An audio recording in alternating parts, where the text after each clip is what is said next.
What would you do if your 12-year-old walked into school every day knowing he was the only kid who looked like him in the entire grade? And what if that isolation was slowly killing his spirit? Have you ever been the only one in a room? Have you ever watched someone you loved struggle with belonging while everyone around them stays silent? Maybe you felt that weight yourself. The pressure of representing your entire race, culture, or background every time you speak up or make a mistake. Today I'm sharing the most powerful story of resilience and transformation you've ever heard. One that will completely change how you think about finding your voice, creating change, and what it means to turn your deepest struggle into your greatest strength. This is the story of Terrence Bishop, a brilliant 7th grader whose mother's dream of better opportunities became his daily nightmare, until he found his voice in the most unexpected way and transformed not just his own life, but an entire school community. But here's the question that will stay with you long after this video ends. How do you turn being invisible into being impossible to ignore? If you've ever felt different, if you've ever watched someone struggle with belonging, or if you believe in the power of finding your voice, hit that like button right now. Because this story shows what happens when one young person decides to stop hiding and start speaking their truth. Let me take you to Cleveland, Ohio, where Denise Bishop was making what she thought was the best decision of her life for her son's future. Denise was a single mother who had worked multiple jobs to give Terrence every advantage she could afford. She watched her bright, curious boy excel in their neighborhood school, but she also saw the overcrowded classrooms, the outdated textbooks, and the teachers who were doing their best but were stretched too thin. When she heard about Sycamore Heights Middle School, a well-funded institution in the suburbs with small class sizes, state-of-the-art facilities, and teachers with advanced degrees, she knew she had to find a way to get Terrence enrolled there. It took months of paperwork, meetings with administrators, and careful budgeting to afford the move to a tiny apartment just within the school district boundaries. Denise sacrificed her shorter commute, her established community connections, and her financial comfort, all because she believed smaller class sizes and renowned teachers would offer her son opportunities he'd never have otherwise. She had no idea that this decision, made with so much love and hope, would become the source of her child's deepest pain. The morning Terrence Bishop first walked into halls of Sycamore Heights Middle School, everything changed. Not just for him, but eventually for everyone who would witness what happened next. As Terrence stepped off the school bus that first day, it was as if all sounds dulled around him. The chatter of excited students reuniting after summer break, the slamming of locker doors, the squeaking of sneakers on polished floors. Everything became background noise to one overwhelming realization. His skin, deep brown and glowing with summer sun, set him apart the moment he entered those halls. Not in the way his mother had hoped, where his intelligence and character would make him stand out, but in a way that made him hyper-visible and completely alone at the same time. Terrence was the only black student in the entire 7th grade. Some kids looked at him with curiosity, like he was an exhibit in a museum they'd never visited before. Others watched with suspicion or thinly disguised discomfort, as if his presence somehow changed the rules of their carefully ordered world. By lunchtime on that first day, whispers and glances followed him like a shadow he couldn't escape. He felt every pair of eyes tracking his movements, heard every conversation that stopped when he walked by, noticed every slight hesitation before someone answered his friendly attempts at conversation. This was supposed to be his fresh start, his opportunity to thrive in an environment designed for academic success. Instead, it felt like he'd been dropped into a social experiment where he was both the subject and the only participant who hadn't been told the rules. But what Terrence didn't know yet, what nobody in those halls could have predicted, was that this experience of profound isolation would eventually transform him into one of the most powerful voices for change that Sycamore Heights had ever seen. Sometimes the people who change the world are the ones who were never supposed to belong there in the first place. The first week at Sycamore Heights Middle School taught Terrence more about human nature than any textbook ever could. By day 3, he'd learned to recognize the different types of stares. There was a quick glance followed by an immediate look away. That was curiosity mixed with awkwardness. There was a longer, studying look. That was suspicion, like he was a puzzle these kids couldn't quite figure out. And then there was a worse kind. The stare that lingered just long enough to make him feel like an intruder in a space where he clearly didn't belong. The whispers started almost immediately, not loud enough for teachers to notice, but just audible enough for Terrence to catch fragments as he walked down the hallways. Is he new? Where did he come from? I wonder if he's here on some kind of scholarship. Each whisper felt like a small cut, and by the end of his first week, Terrence felt like he was bleeding from 1,000 tiny wounds. But the real education began in the classroom, where Terrence discovered that excellence could be more isolating than failure. In English class, when Mrs. Harmon asked questions about the reading assignment, Terrence's hand shot up instinctively. He'd always been a kid with answers, the one who read ahead, who found connections between ideas that others missed. But instead of the encouraging nods and pleased smiles he was used to receiving, he noticed something different in Mrs. Harmon's face. Doubt, suspicion, a questioning look that seemed to ask, "How could you possibly know that?" When he aced the weekly vocabulary quiz, a perfect score that should have been cause for celebration, Mrs. Harmon pulled him aside after class. "Are you sure you did this yourself, Terrence?" she asked, her voice careful but loaded with implication. "It's okay if you had help. We just want to make sure you're being honest about your capabilities." Terrence stared at her, stunned. He'd never been accused of cheating in his life. At his old school, teachers celebrated when students excelled. Here, his intelligence was tray he watched as other students received congratulations for grades lower than his. He noticed how Mrs. Harmon never questioned their honesty, never pulled him aside with suspicious inquiries about their work. The message was clear. His success was unexpected, unnatural, and probably unearned. So Terrence started working twice as hard, not just to learn the material, but to prove that he belonged in these advanced conversations. Every assignment became a test of his legitimacy. Every raised hand felt like a risk. But academic challenges were nothing compared to the social minefield that was middle school athletics. When Terrence tried out for the soccer team, his speed and agility immediately caught the coach's attention. Several players approached him with what seemed like enthusiasm. "You're fast," said Marcus, one of the team's star players. "You could be our secret weapon this season." For a moment, Terrence felt hope. Maybe this was where he'd find his tribe, his community of teammates who cared more about winning than about the color of his skin. That hope lasted exactly until his first day in the locker room. The jokes started small. Comments about his hair that were disguised as questions. "How do you even wash that? Does it hurt when you comb it? Why doesn't it lay down flat like normal hair?" Terrence tried to laugh along, tried to educate, tried to deflect with humor, but the comments escalated.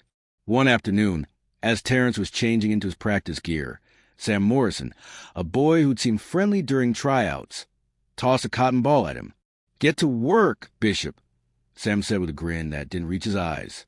"Cotton's not going to pick itself." The locker room went silent. Every conversation stopped. Every player turned to see how Terrence would react to this reference to slavery, this reduction of his humanity to a historical stereotype. Terrence froze, his cheeks burning with humiliation and rage. His hands trembled as he tried to process what had just happened. This wasn't just a joke. It was a deliberate dehumanization, a reminder that no matter how fast he ran or how well he played, some of his teammates would never see him as equal. The worst part wasn't Sam's cruelty. It was watching Coach Peterson, who had been adjusting equipment just a few feet away, pretend he hadn't heard anything. The adult who was supposed to protect all his players simply looked away and continued organizing the equipment closet. In that moment, Terrence understood that the isolation wasn't accidental. It was systemic. It was sanctioned by the silence of adults who chose comfort over courage. But nowhere was the isolation more crushing than during lunch period.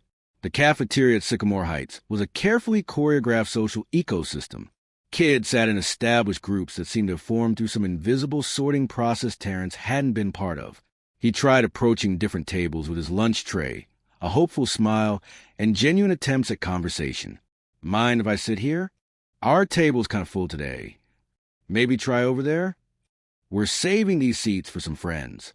The rejections were polite but firm. No one was overtly cruel, but the message was unmistakable. There was no place for him in their social structure. On the worst days, Terrence found refuge in the library, surrounded by walls of books and the comforting silence of stories.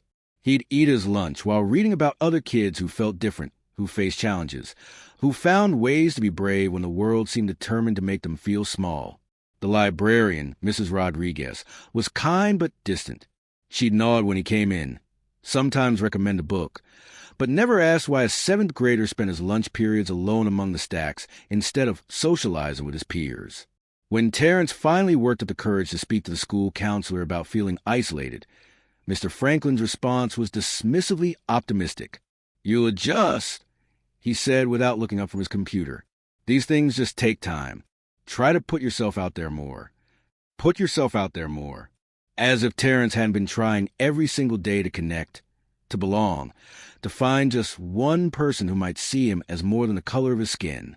Each incident chipped away at his confidence, his joy, his belief that this new school could offer the opportunities his mother had sacrificed so much to provide. By November, the boy who had once bounded out of bed excited about learning was dragging himself through each school day like he was walking through quicksand. Terrence's grades, what had always been a source of pride for both him and his mother, began showing the strain of his emotional exhaustion. Not because he couldn't understand the material, his mind was as sharp as ever, but because he was spending so much mental energy navigating the daily minefield of microaggressions that he had little left for academic focus. Math homework that should have taken 30 minutes stretched into hours because his mind kept replaying the day's interactions. History projects suffered because he couldn't concentrate on the Civil War when he was fighting his own daily battles for dignity and belonging. His teachers noticed a change, but their concern focused on symptoms rather than causes. Terrence seems distracted lately. They told each other during faculty meetings. His work quality has declined. Maybe he's struggling to adjust to our higher standards.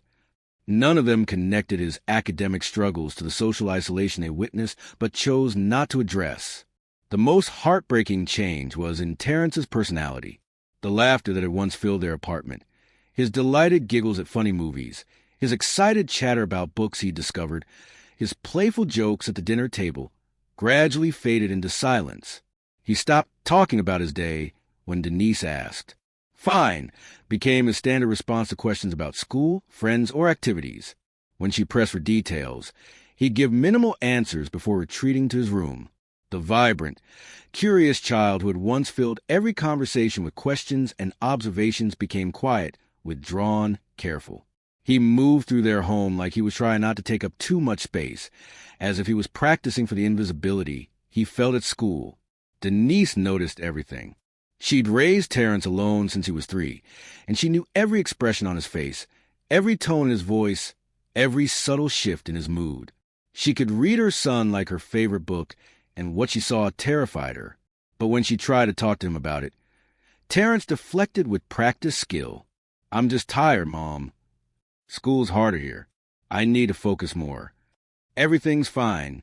I'm adjusting, just like everyone said I would." He'd learned to protect his mother from the truth because he could see how much hope she'd invested in this move. She'd given up so much, her shorter commute, her established community, their comfortable apartment, all because she believed Sycamore Heights would give him opportunities their old school couldn't provide. How could he tell her that the opportunity she'd sacrificed everything for was slowly breaking his spirit? But mothers have a way of seeing through their children's protective lies.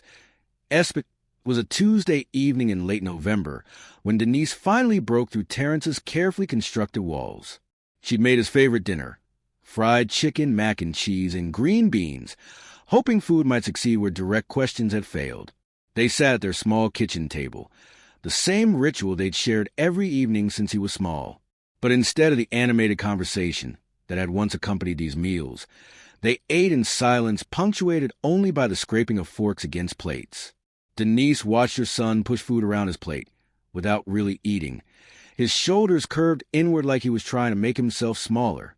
She noticed how he jumped slightly when a neighbor's door slammed in the hallway, how he kept glancing toward his backpack, like it contained something threatening rather than homework.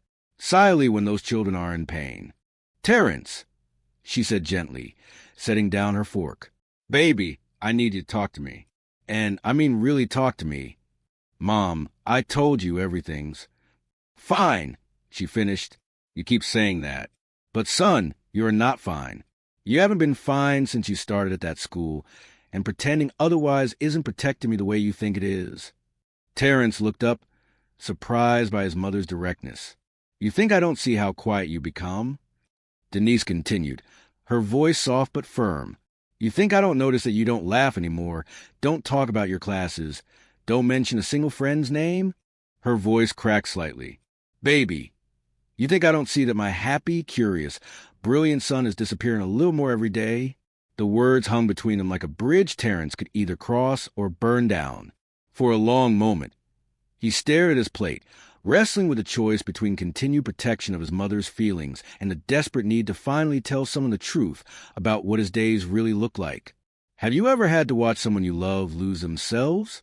Have you ever seen a child's light dim because the world treated them like they didn't belong? Comment below about how you helped them find their way back, because what happened next changed everything. When Terrence finally looked up, tears were streaming down his face. "Mom," he whispered, his voice breaking. "I hate it there. I hate everything about it. And I hate that I hate it because I know how much you gave up to get me there." Denise was around the table and holding her son before he could say another word. That night, for the first time since school started, Terrence told his mother everything. About the whispers and stares. About Mrs. Harmon's accusations of cheating. About the cotton ball incident and Coach Peterson's silence.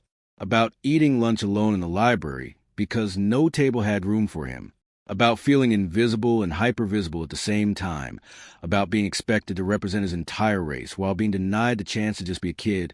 About wondering if he was somehow fundamentally flawed because acceptance seemed so impossible to achieve. Denise listened to every word, her heart breaking with each story, her anger building with each injustice her child had endured in silence. By morning, she had made a decision. This was going to change. The morning after Terrence's breakdown, Denise Bishop walked into Sycamore Heights Middle School with the kind of determined energy that comes from a mother whose child has been suffering in silence. She requested an immediate meeting with Principal Williams, a soft-spoken man who had seemed genuinely pleased to welcome Terrence to their diverse and inclusive learning community at the beginning of the year. Denise laid out everything Terrence had shared the night before.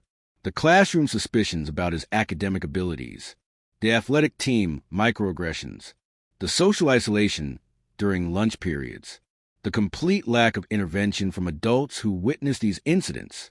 Principal Williams listened with what appeared to be genuine concern, taking notes and asking clarifying questions.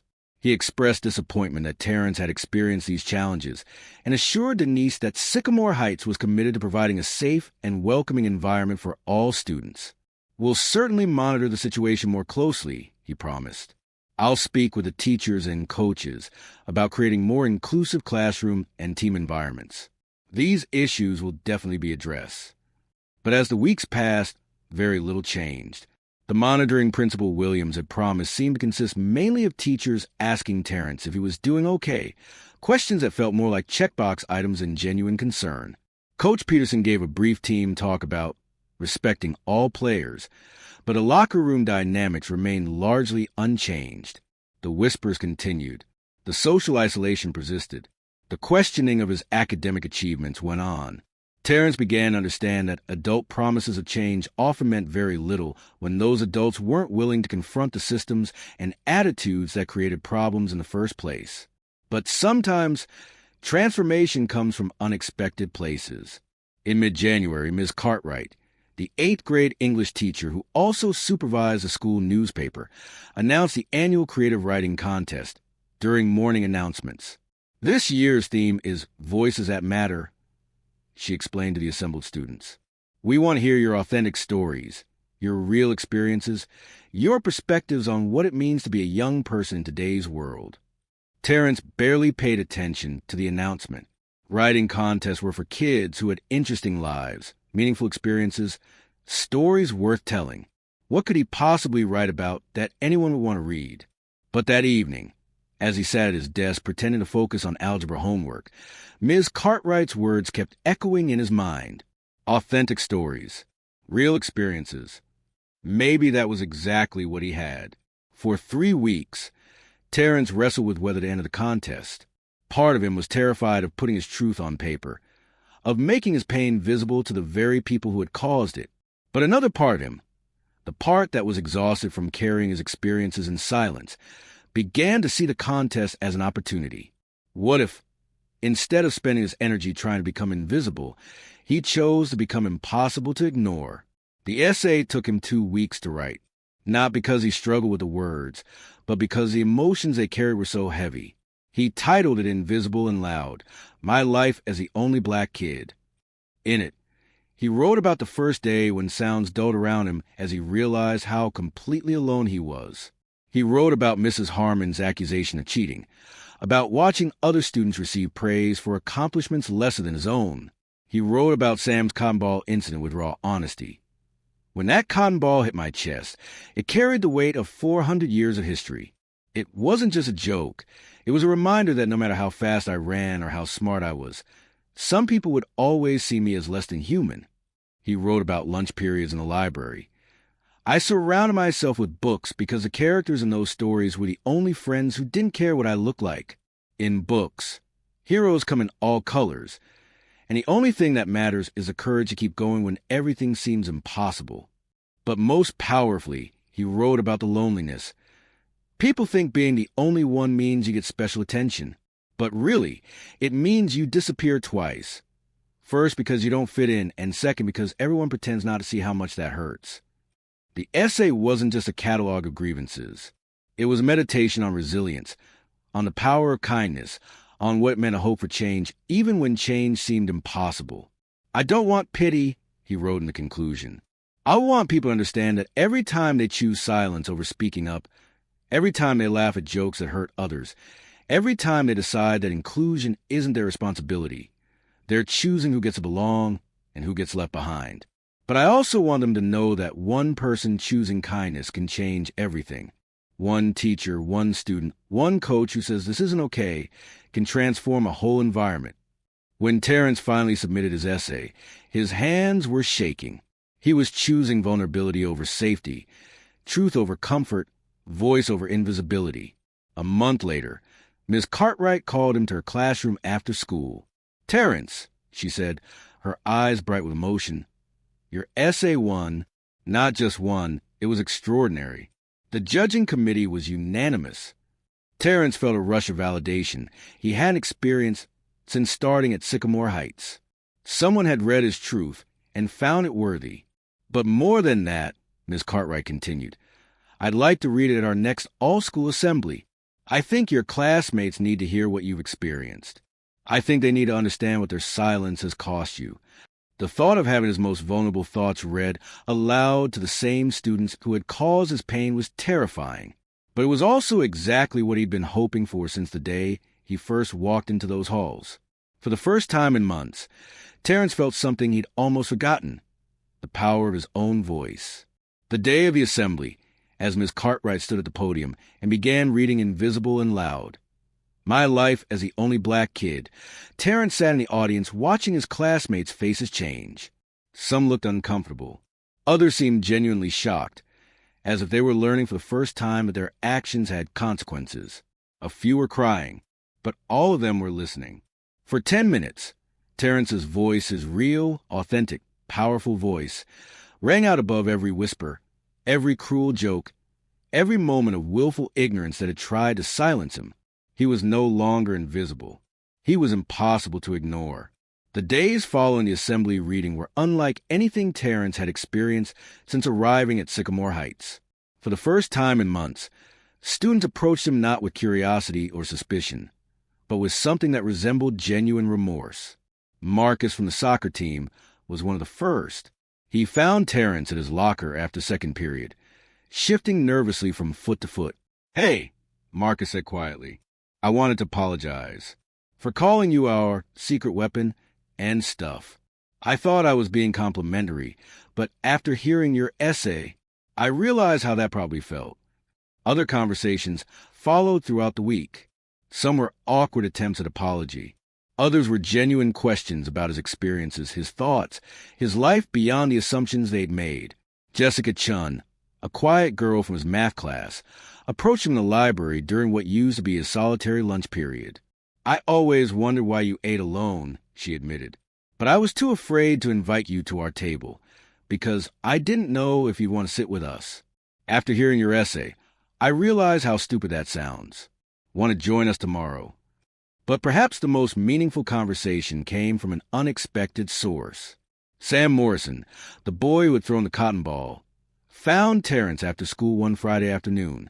His face was red with embarrassment, and he could barely meet Terrence's eyes. "I need to apologize," Sam said, his voice barely audible. "What I did, it was horrible. I knew it was wrong when I did it, but I was trying to be funny for the other guys, and He stopped, struggling with words. "There's no excuse. I'm really sorry."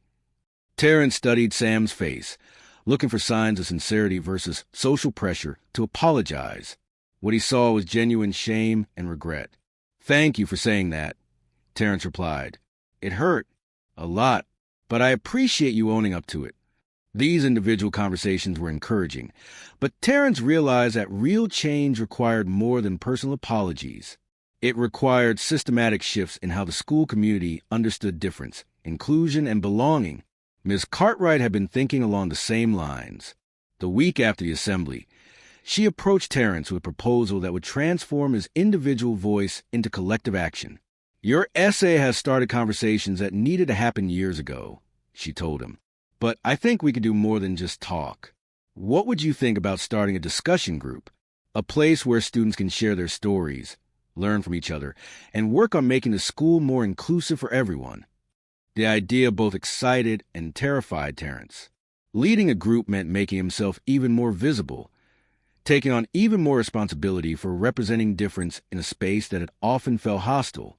But it also meant the possibility of ensuring that no other student would have to navigate this environment alone.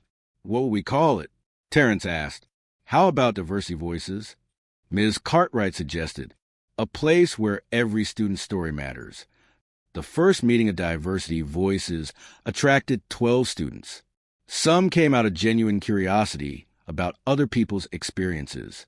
Others came because they had their own stories of feeling different or excluded. There was Maria Santos, whose family had immigrated from Mexico when she was 8, and who still faced comments about her accent despite being fluent in English. There was David Kim, whose academic success in math and science earned him both praise and stereotypical assumptions about Asian intelligence. There was Rebecca Thompson, whose learning disability made her feel stupid despite her creative talents, and Alex Rodriguez, whose family's financial struggles meant he often felt excluded from social activities that cost money. As these students shared their experiences, Terrence realized that while his story as the only black student was unique, the feelings of isolation, misunderstanding, and the desire to belong were universal. The group met every Tuesday during lunch in Ms. Cartwright's classroom. What started as sharing sessions evolved into action planning. How could they make Sycamore Heights more welcoming for all students? Have you ever turned your pain into purpose? Have you seen someone create change from the inside out, transforming a hostile environment into a supportive community? Because what Terrence and his new allies did next changed the entire culture of their school. Their first major initiative was organizing the school's first ever multicultural week. Instead of the typical focus on surface-level celebrations of food and flags, they planned events that highlighted the complexity and richness of different cultural experiences. They brought in speakers who shared stories of immigration, discrimination, and resilience. They organized panels where students could ask honest questions about different backgrounds and experiences.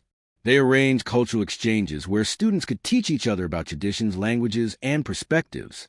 But the most powerful event was a story-sharing assembly, where students from Diversity Voices read essays about their own experiences of feeling different, excluded, or misunderstood. Maria read about the isolation of being the only Spanish speaker in her elementary classes. David shared his struggles with being seen as a math robot rather than a whole person. Rebecca wrote about the shame of needing extra time on tests and the assumptions people made about her intelligence. Each story built on Terrence's original essay, creating a tapestry of experiences that helped the school community understand that difference wasn't something to be tolerated. It was something. By the time Terrence graduated from 8th grade, the transformation at Sycamore Heights Middle School was undeniable. The hallway conversations had changed. Students were more likely to ask questions about different cultures with genuine curiosity rather than making assumptions based on stereotypes. Teachers had implemented new protocols for addressing discriminatory language and behavior. The library's collection had expanded to include authors from diverse backgrounds, and those books were actually being read.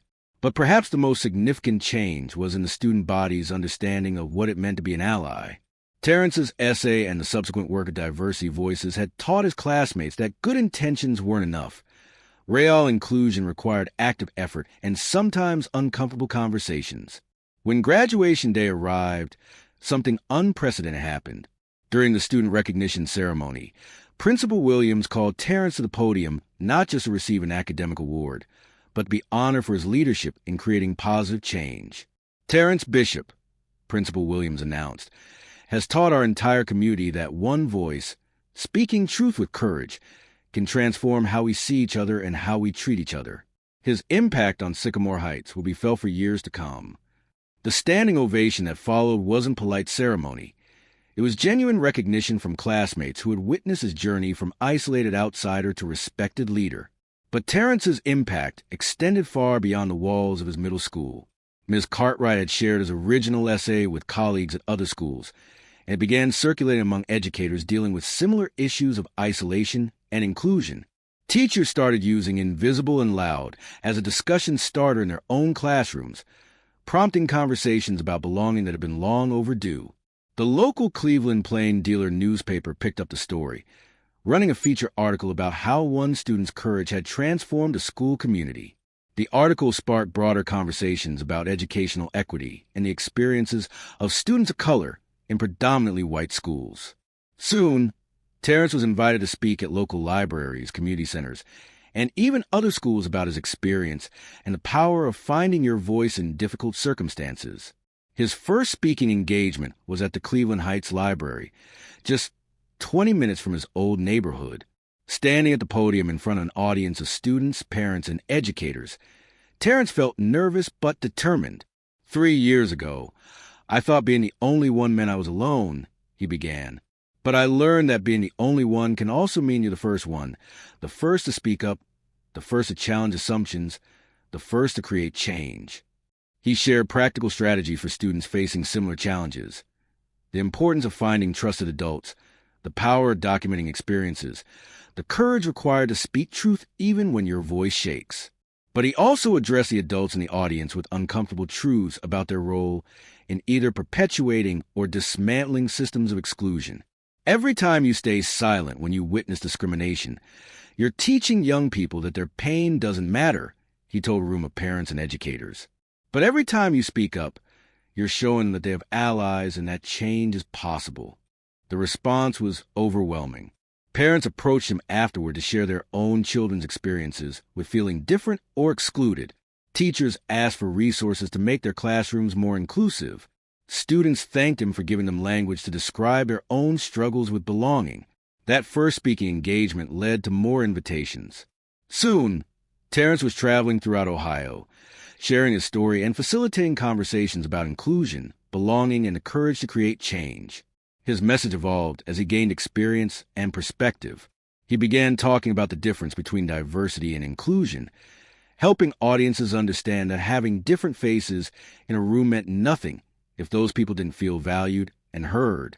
He challenged schools to look beyond surface-level celebrations of cultural differences to address the deeper issues of bias, assumption, and systemic exclusion that made students like him feel invisible in the first place.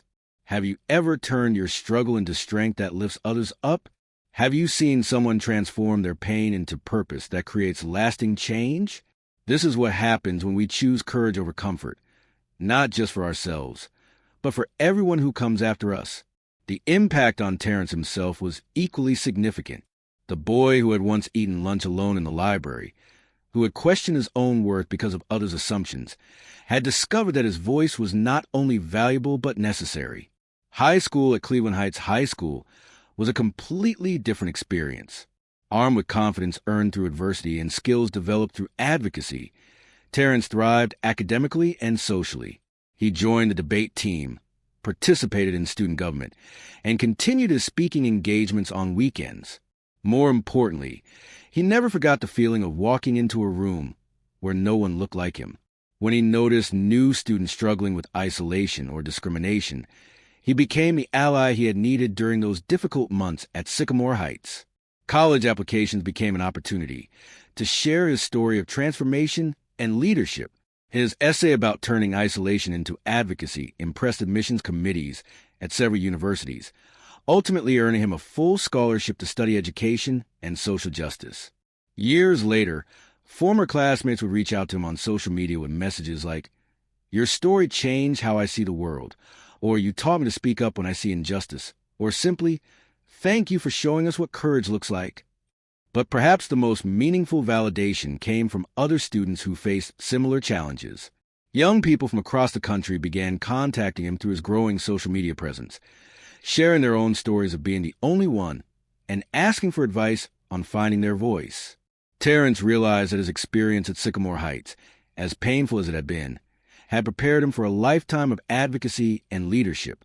The isolation that had once threatened to break him had instead forged him into someone capable of creating spaces where no child would have to face that isolation alone. His story became proof that sometimes the people who change the world are exactly the ones who were never supposed to fit in the first place. Today, nearly a decade after that first terrifying day when Terrence Bishop stepped off the bus at Sycamore Heights Middle School, he stands before audiences as Dr. Terrence Bishop, holding a Ph.D. in educational leadership with a specialization in inclusive school communities. But his most important credential isn't academic.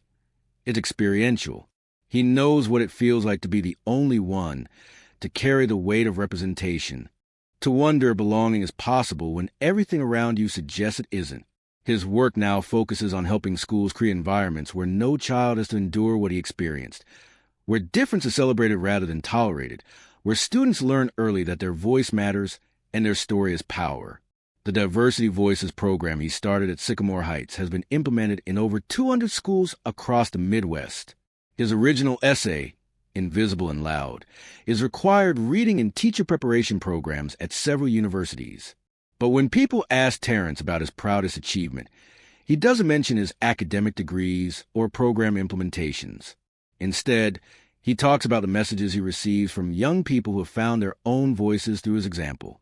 There's Marcus from Detroit, the only Latino student in his grade, who started a cultural awareness club after hearing Terrence speak. There's Aisha from Columbus, who used Terrence's strategies to address discrimination in her advanced placement classes. There's Jordan from Cincinnati, whose experience as the only openly gay student in his school was transformed when he learned to turn his isolation into advocacy. Each story proves that Terrence's journey from invisible to impossible to ignore wasn't just personal transformation. It was a blueprint for systemic change that continues to impact young people across the country. The lessons from Terrence's story extend far beyond school hallways and classroom discussions. They speak to fundamental truths about human nature, community building, and the courage required to create change in any environment. The first lesson is about the power of authentic voice. For months, Terrence tried to blend in, to minimize his difference, to make himself more palatable to people who saw him as foreign or threatening. But real change only began when he chose authenticity over acceptance, when he decided to speak his truth regardless of how others might receive it. In a world that often pressures people to conform, to stay quiet, to avoid making others uncomfortable, Terrence's story reminds us that progress requires people willing to disturb the peace with necessary truths. The second lesson is about the difference between diversity and inclusion. Sycamore Heights could point to Terrence as proof of their commitment to diversity, but diversity without inclusion is just tokenism. Real inclusion means creating environments where different voices are not just present but valued, where questions are welcomed, where growth is expected from everyone. The third lesson is about allyship and the role of adults in young people's lives. Ms. Cartwright didn't just feel bad about Terrence's experiences. She created platforms for his voice and pathways for change. Coach Peterson's silence was as damaging as Sam's cotton ball, proving that neutrality in the face of injustice always supports the oppressor. The fourth lesson is about the ripple effects of courage. Terrence's decision to write honestly about his pain didn't just help him heal. It educated his classmates, transformed his school, and continues to inspire young people he's never met to find their own voices. But Perhaps the most important lesson is about belonging itself. Terrence learned that belonging isn't something you wait to receive. It's something you create through connection, authenticity, and the courage to keep showing up as yourself even when the world suggests you should be someone else. His story proves that sometimes the people who feel most out of place are exactly the ones needed to help others find their place. Sometimes the voices that seem quiet carry the messages that most need to be heard. For young people watching this who feel like the only one in their environment, Terrence's message is clear. Your difference isn't a deficit to be hidden or minimized. It's a strength waiting to be recognized and a perspective that your community needs, whether they realize it yet or not. For adults watching this story, the challenge is equally clear. Silence in the face of exclusion makes you complicit in the harm. But speaking up, creating platforms for different voices, and doing the uncomfortable work of examining your own biases can transform not just individual lives, but entire communities. If this story has shown you the power of finding your voice, if it's reminded you that change is possible when we choose courage over comfort, make sure to like this video and subscribe to Living While Black and Beyond for more stories about turning struggle into strength and difference into power. Share this with someone who needs to be reminded that their voice matters, that their story has value, and that sometimes the most important thing you can do is refuse to stay silent when everything around you suggests you should. Because Terrence Bishop's journey from that scared 7th grader eating lunch alone in the library to the educator and advocate inspiring thousands proves that every voice has power. Every story matters, and every person who feels like they don't belong might be exactly the person needed to help others understand what belonging really means.